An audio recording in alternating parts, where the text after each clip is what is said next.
right, welcome to Jewish Boy Calls His Mother. I'm your host, Sadia, and this is my mother, Ima. Hello, my little sweetness. Hello, Ima. How are you doing today? Hi. Baruch Hashem. I was thinking about something funny. What was it? Of course, but this Friday night, God willing, is on New Year's, right? Yes. Yes, that's the Goyish New Year's, the Christian New Year's. It's a Goyish New Year's. Yeah. Well, my mother used to call it Yeshki's Bris. Oh, yeah, but that's not really because wasn't he born in April or something? Was he resurrected? I don't know. There's some theologians that were saying that like Xmas Day really isn't the day he was born. It just has to do with the pagan holiday at the time.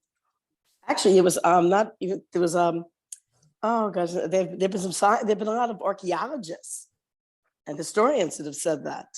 Interesting. Yeah. So I think I've asked you this question before, but so just stop me if I did. What did you think was funny as a teenager, but now you realize was horrible?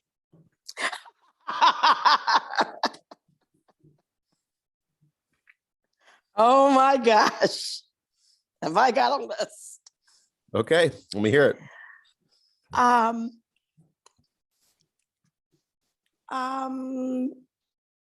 I thought that there were times that I was rude, that I shouldn't have been. How so? Okay. There was one time, my then boyfriend. Well, usually in high school you have you have boyfriends once a year or something, once every 6 months usually. Oh, wow.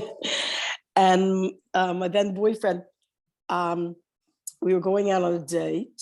Supposed to go out. He came to pick me up and told me that there were these couple girls that asked him for a ride, and he, to the dance or something, and he said okay, that he didn't mind, that we would pick them up on the way, and I had a fit. Oh, because wow. I wanted to, because I didn't want to, I guess, not kind of like share my evening with somebody else. I was looking forward to just driving with him, and looking back now, I was really, that was nasty of me. I should have said, sure, no problem. There was one time when he had to cancel his date at the last minute because there was one of his neighbors had a heart attack. Oh, wow. And the family asked if he could stay with the kids. And I wasn't too happy about that. And that was really mean of me. I should have been more sympathetic and understanding, and there was nothing. Just in general. There was a couple times when there was this girl. I was one of these teenagers in school that was, especially in middle school, that got teased a lot. And there was this girl who, looking back now, I think she had learning problems. Plus, she was not very attractive, and she had a very sad, family life. Mm-hmm. And these girls in the bathroom were teasing her, and instead of speaking up for her and kind of putting these girls in their place and telling them to cut it out, I just thought to myself, it was nice to see somebody else get teased for a change. Oh, wow. You were basically just lucky enough to go ahead and have someone else not on your case. Yeah. And that was wrong. I'm trying to think what else. But you were a kid. You were a kid. I know. I'm really trying to. You were just saying? No, in general, there were. Trying to think what else. There were times when I joked around that I should have been more serious, and I shouldn't have been joking around. Like what?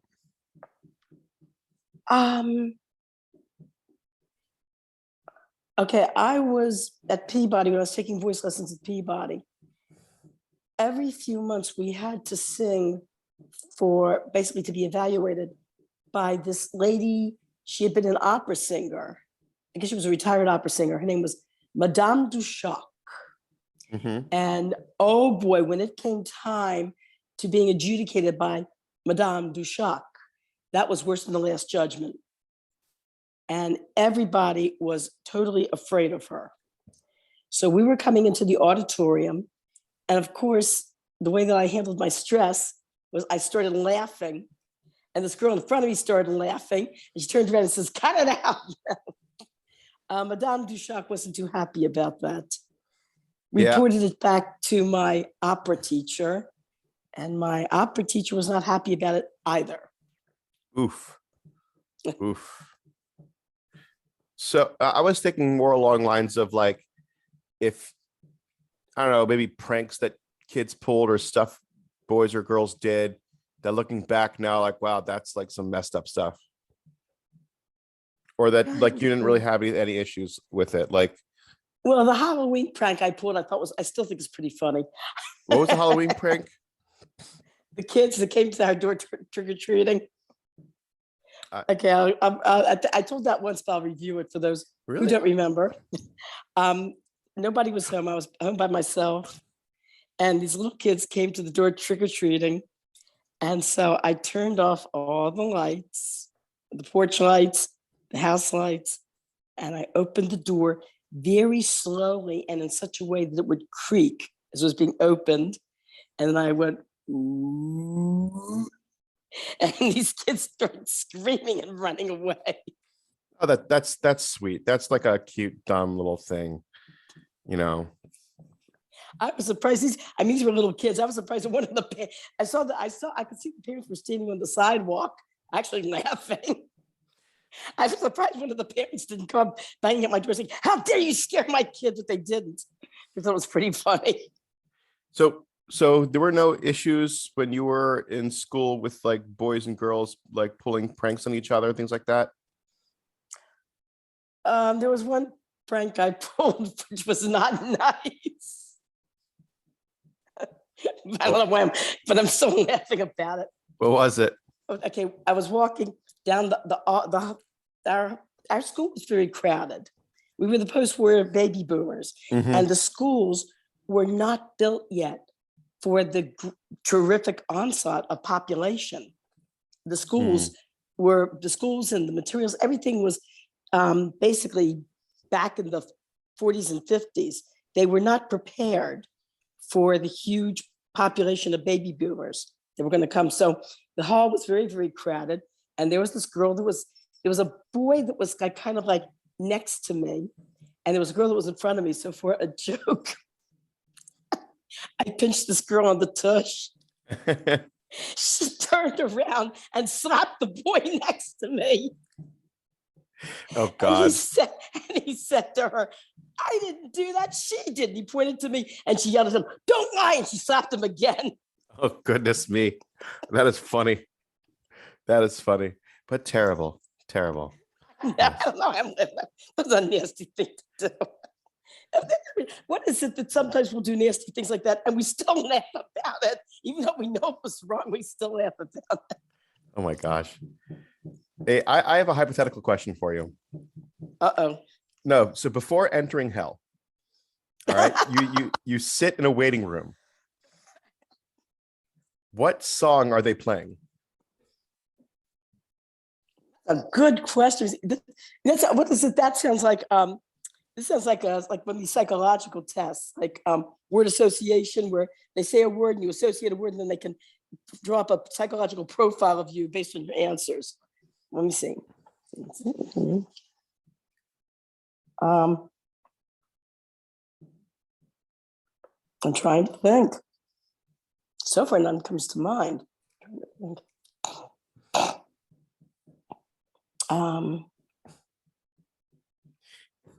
That's just the way it is. Some things never change. What song is that? It was an old song. The chorus went, "That's just the way it is. Some things never change." Something interesting. I don't know the whole. I remember slightly the rest of the song. Why would you choose that song? That's a good question. I don't know. It's a quick response. You want to know what response? Yeah, like it'd be torturous. It'd be like, the song, like the never ending song by it's the song that never ends. It just goes on and on, my friends. So people started singing it, not knowing what it was. People kept on singing it forever just because it's a song that never ends. It's by what's that called? Not Lambs. It's about it's with this lamb. It was this puppeteer who had these lambs. She had these lambs that would be Sherry Lewis. I guess. Sherry Lewis never sang that, did she? I think so. You mean Sherry Lewis with Lamb Chop? Lamb Chop. Thank you. Thank you. Yeah. It was Lamb Chop sing along. Yeah, it was a song that never ends. Yeah. Or you could have someone just loudly chewing. Something torturous, something really, out there. But back to music. What's a controversial music opinion that you have? Let me think. Controversial music opinion.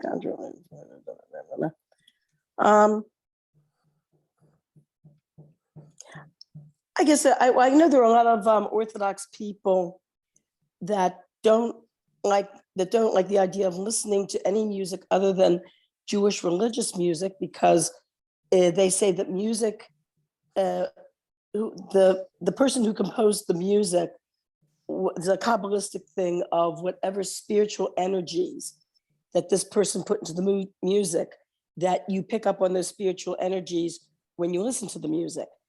And I've always been the type of person where I just like music. I don't care what kind it is. It can be, like some people tell me about, oh, I guess you only listen to classical music. Especially when I was in college, there were some guys that took me out knowing that I was, a music major, and they say, oh, I guess you only listen to classical music. I go, no. I said, I like, there are a lot of rock and roll music, there's a lot of rock and roll music that I like. I like classical. I said, there's some classical music I don't like. There's a lot of classical music I do like. There's a lot of rock and roll songs I don't like. There's a lot of rock and roll songs I do like. I even enjoy songs from other ethnic groups, like ethnomusicology type songs. In fact, there was a time when I was in college where when I was working at the Asian Arts Center at Towson, I started to get into Oriental music, Chinese, Japanese, Tibet, that type of music. And I bought a few albums and was listening to, like I said, like Chinese and Japanese music. Yeah, I always like the sound of a sitar. Oh yeah. I just like the sound of it. As a matter of fact, when I was doing my student teaching, I did a unit in the middle school where I was student teaching on ethnomusicology. And I brought in we call them videos now, but in those days, they were actual films that you had to connect to the projector, the reel-to-reel. Yeah. And I showed it to the class, and it was a 45-minute film on Japanese music and Japanese instruments. And there was a koto and a shakuhachi. I remember those two instruments very well. Yeah, but I do know, and I'm not sure if you've mentioned this on the podcast, but I know we've had conversations before in the past where you could separate the art from the artist when you listen to music. Like you listen to Wagner. Yeah. And he was a crazy and raging anti-Semite. I think after reading his book on conducting, I'm totally convinced the guy was crazy. Why? Because in his book on conducting, he would be in the middle of talking about symphony orchestras at the time. And all of a sudden he would talk about the Jews killing Yashki. Wow. And at the end of the entire treatise, his last two lines are about when Yashki is re-erected, let the Jews try to kill him then. We'll see if they get away with it, something like that. Oh my God. It's like, what? And the irony, his best friend was Mendelssohn. And if you look at Mendelssohn's biography, Mendelssohn's parents, well, in those days, there were a lot of Jews that had themselves baptized because in order to get into a higher profession, it was required of all people to show a baptism certificate. But a lot of Jews would convert, but not really practice Christianity, just so that they would be able to get like a more professional job. Now, Mendelssohn, being a composer, I always thought it was just his father that was Jewish. His grandfather. His grandfather was Moses Mendelssohn, the one who started the Reform movement. I found out later, looking it up on, I think, Wikipedia, evidently, no, his mother and his father were Jewish. Interesting. Yeah, because I agree with what you say sometimes, where it's just like, I like the music. It sounds good. The person who wrote it, sure, might have been one thing or another, but like, I just enjoy what I like to hear. Right. You can appreciate the art without, separating it from the artist. And I remember once I heard Michael Savage was talking about how disappointing it is when you enjoy a writer or a piece of art and you find out later that the artist or the writer was a really nasty, horrible human being in their personal life. It's very, very disappointing because when you enjoy the art, you're hoping that the artist will likewise be a good person, basically. Well, it's also not true. It's also like, I mean, talking about it a little bit differently, but Chaim Walter with his kids speak and people speak stuff. Oh yes, how sad. Yeah, that's a messed up, sad story right there. Oh, I really enjoyed his books. Yeah, me too. Oh gosh. Yeah. That's what gets really messed up. We were like, oh, geez. A lot of people are saying you can't even look at his books anymore. Can't even have them. Everyone's throwing them out. And it's a sad situation. It's a sad tragedy for the victims and how they never got like full closure and whatnot. And it's just very graphic how he offed himself at his son's grave. Just like totally denying allegations, even though in Beis Din there was 21 or 22 allegations against him, including a woman that had an affair with him, that she had pictures proving that he had an affair, and he told her that if you go public, I'm going to kill myself. Oh my God. I tell you the truth, I don't know what to say. But it's very interesting. There was actually an episode of Law and Order SVU. Yeah. Where that was the situation where Olivia Benson finds this girl who never had been, sexually assaulted by a professor in her college. So Olivia Benson goes with this girl to the college and prepared to to confront him and arrest this guy with this girl. And they come in, evidently the assault had happened 5 years previous. And even though they don't have any, proof, still Olivia Benson wants to confront him, at least to bring this girl some what? The man died of a heart attack 2 months before. So the girl is very upset. She starts to cry. She goes, I'm never going to have closure for this. I'm just going to what can I do? The next thing, so Olivia Benson says to her, I still think there's a way that you can have closure. And the next scene, she and her parents are at the gravesite of the man who assaulted her. And she reads him an entire letter about what he did and how it affected her life. Wow. And she takes the letter and she lays it on top of his grave. Wow. That's a good, sad conclusion. A different question that I had for you, and I think this might be our last question. What was ruined because too many people started doing it?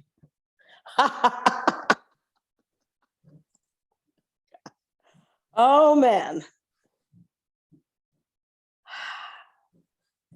Thinking back, that is a really good question. Something that was ruined because too many people started doing it. I'm trying to think, man. I'm really digging. I have to dig in my memory. Ruined because too many people. Shidduchim. Why would you say that?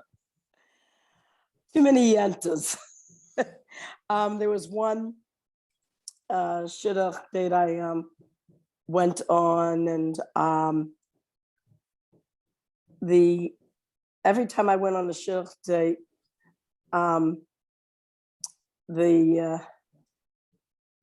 let's see. Well, the guy always says, "What does your father do? What does your father do? What does your father do?" And I got so sick and tired of it that I decided to get a little smart alecky the next time the guy asked me that, and I said, "Oh, he's a millionaire, but you're never going to see any of it." Oh God.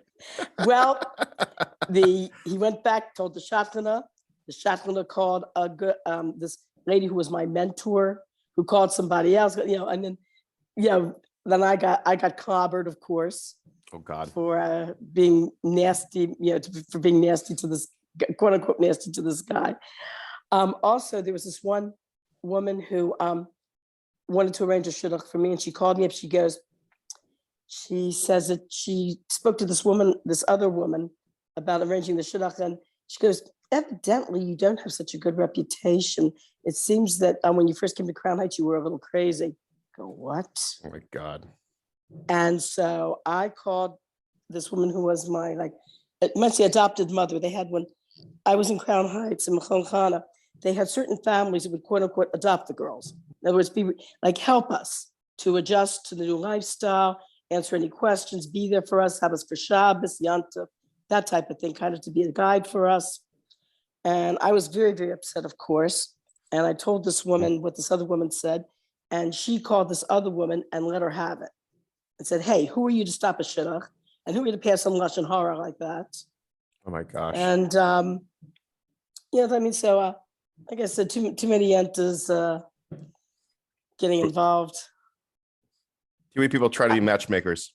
Yeah. Oh, exactly. Well, I'm like a number of months ago in Dating Navigator, there was a situation where this young man had grown up next to, like, a girl next door situation, and their parents were best friends. And he thinks she would be a great shidduch for him, but he's afraid. He's afraid, what if it doesn't work out? And here our parents are best friends, and I don't want to ruin that relationship. So the Zaydee in the Dating Navigator was actually criticizing the whole shidduch, how can I say it? The whole shotchana program. You might, yes, system. Right. And he felt that the shotchanas themselves, many times the shotchanas are the problem, not the solution. Mm-hmm. And he says he feels that there's nothing wrong with two people trusting their own judgment and just going right ahead and calling each other and saying, "Hey, I think you'd be a good match for me. What do you think? Would you like to go out with me?"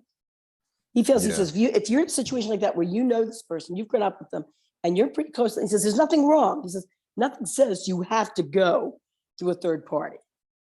Yeah. No, then that's just, I mean, I like the shidduch process. I think it's very smart. I've never gone through it, but I've heard a lot of complaints from people about what's been going on. But it's not my problem. It's not something that I've had issues with. Well, your father and I did not have to go through a shachana. We knew each other from the time we were kids. Yeah. But the only thing was, I thought I went through a third person because I wasn't sure if your father was seeing anybody else at that point. Oh, really? And yeah. He's double dipping. So, your father and I, whenever we saw each other, would always stop and talk to each other because we knew each other. Yeah. We were from a long time ago. So we'd stop, we'd talk to each other for a while, a few minutes, and how you doing? Yada, yada. And so then I looked at your father and I thought, maybe I should really consider him, as, for a date. And that's why I went to Rabbi Kaplan and asked him to just talk to your father and see if he's seeing anybody else. Yeah. Just to break the ice. And Rabbi Kaplan came back and told me, thank God, no, that he's not seeing anybody else. And yes, he does want to see me. Out of curiosity, because I mean, we got to end this. It's been going on. It's been a pretty long episode. Okay. But has Tati ever shared with you any dating nightmares that he went through? told me about, there was one date he went on. He did not like this girl at all. And it was a shotgun. It was a man who had made the match. And he yelled at your father, "What's the matter? She's got good teeth, doesn't she?" Oh my God. Oh my God. People sometimes. Wow. Wow. Oh God. All right. That's the end of our episode. Thank you everyone for listening. I love you, Ima. We'll talk Love you, again honey. soon. Have a great Shabbos. I love you. All right. Love you. Bye. Bye-bye.